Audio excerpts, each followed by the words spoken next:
أعوذ بالله من الشيطان الرجيم சபிக்கப்பட்ட ஷைத்தானை விட்டு அல்லாஹ்விடம் நான் பாதுகாப்பு தேடுகின்றேன்.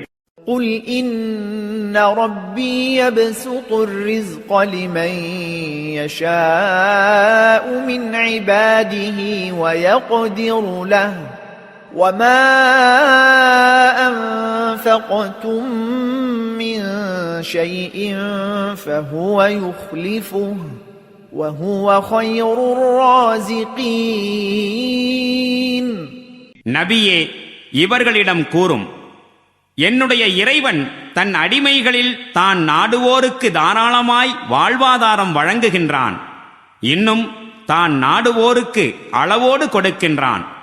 நீங்கள் செலவு செய்கின்றவற்றுக்கு பகரமாக இன்னும் பலவற்றை அவனே உங்களுக்கு தருகின்றான்.